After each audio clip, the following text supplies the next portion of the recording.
While I was watching the trailer for the 2011 film Immortals, I was amazed by the fight scenes. The god armors in glowing gold reminded me of the Gold Saints from Saint Seiya and made me believe a solo show for the Gold Saints could actually be good. A few days later, the trailer for the live-action Saint Seiya film dropped. I had mixed feelings.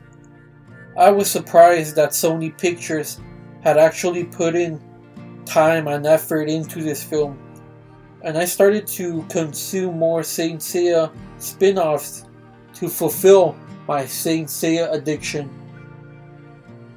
I did some research and found Saint Seiya Soul of Gold, a spin-off that is set in Asgard for some reason. The series was made for Saint Seiya's 30th anniversary, and boy was it pure fan service, and not the High School of the Dead kind, unfortunately. Yes, an anime with only the Gold Saints as the main characters. What did I have to lose by watching this anime? As a fan, of course, my first thought was if this anime would follow the original story, and apparently it does, taking place after the Gold Saint's sacrifice in the Hades saga, a heroic end to the legends. Man, I love me some Saint Seiya and Gundam. They are my top 10 favorite anime. It's pure action in the Saint Seiya franchise. It's like MMA, but an anime.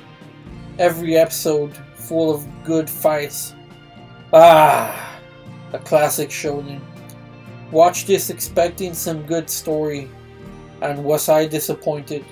It's not bad. I just wish the plot was better written in a way. This could have been just as good as Saint Seiya's anime in a way, but it's difficult to achieve that goal since this is a spin-off. So here are some spoilers regarding the plot. First, the Gold Saint Aeolia awakens. He awakens in the northern European nation at first glance, only to learn it's the nation of Asgard, as he is captured. We then enter a scene where a young aqua blue-haired girl named Leafia is in a village. She runs into Aeolia and tries to help recruit him to fight a man named Andreas. Aeolia refuses to help, as he must continue his battle with Hades. After a battle with the god warrior Frodi, Aeolia achieves a new power-up, the God Claws. So after a couple of dual episodes later, all the Gold Saints finally unite to fight the god warriors. Camus becomes a villain and joins the god warriors, pledging his allegiance to Surtur. Another one of them being Nidhogg Fafnir, a god warrior that enjoys killing far too much, is introduced. We also meet Heracles and Sigmund, who both have clashed with the Gold Saints. During the series around episode 5, Aeolia and Leafia are confronted by cloaked figures, as in ghosts from the past. In episode 4 we meet Balder, and later Utgadar, a mysterious masked god warrior. After many amazing battles, we get more amazing battles in the 7 chambers. And wow, were they exciting. 10 out of 10 for the fight scenes. We eventually see every Gold Saint unite for the final battle. Every fight was similar to the original anime, and that was a nice tribute. And that was the best part of the entire anime. As the final battle ends on a satisfying moment, this is where I have mixed feelings.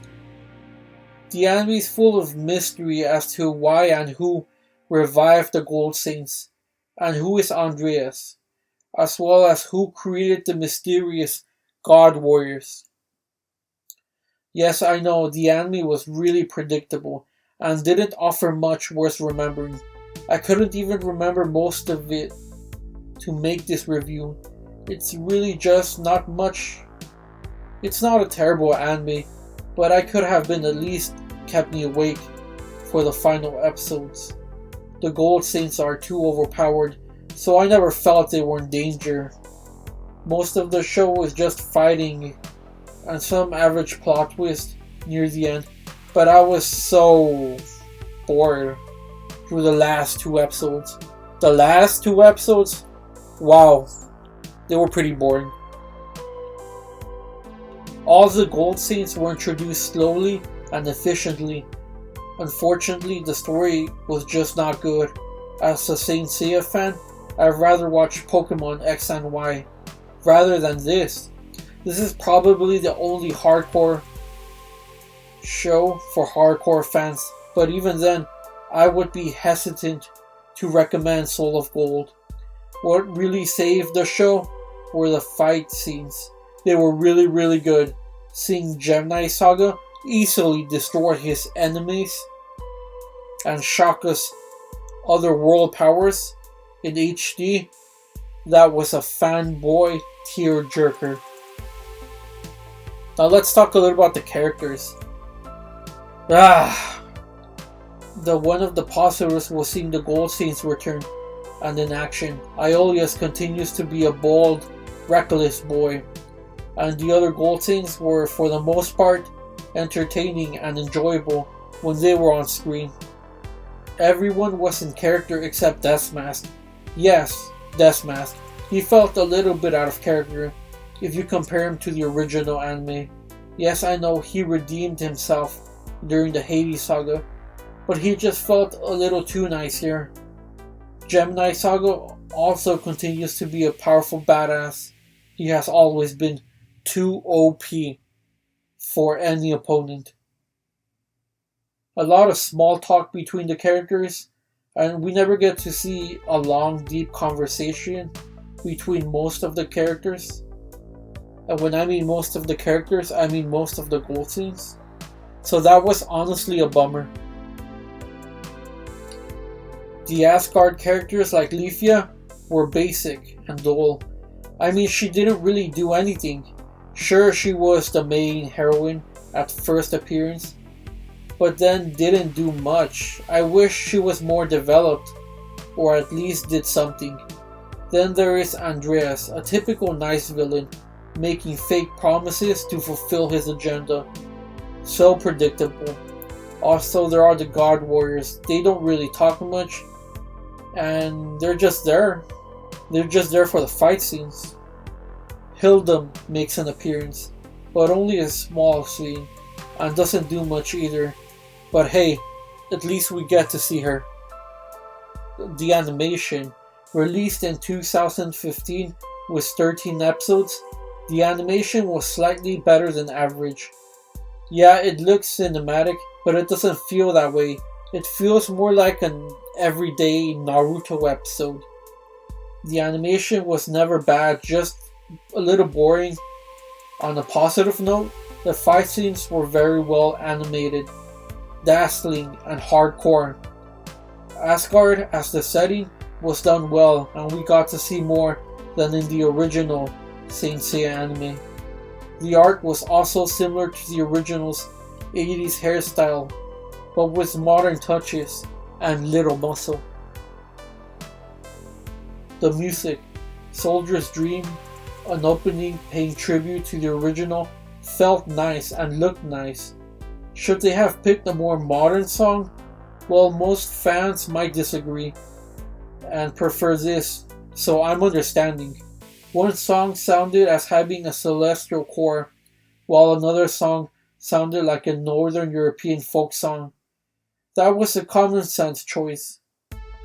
The ending song, Yakutsuku no Ashite, has this sad, depressing ending, which felt harder in the last episode. Let me give you my final thoughts. At the time of writing this review, I had negative feelings for some of the long talk and duel scenes.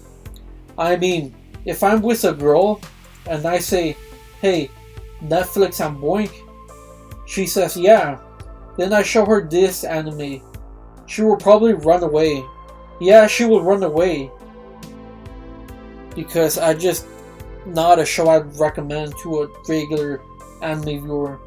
However, on the positive side, after judging the show as a whole, I would say it's a good tribute to the original Saint Seiya anime and makes references in small and subtle ways at times.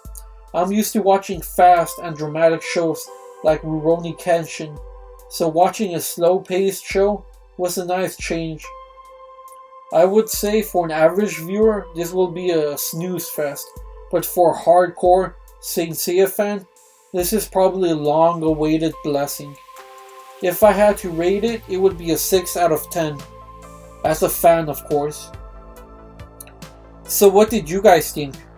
Did you guys like this show? Did you hate it? Let me know in the comment section.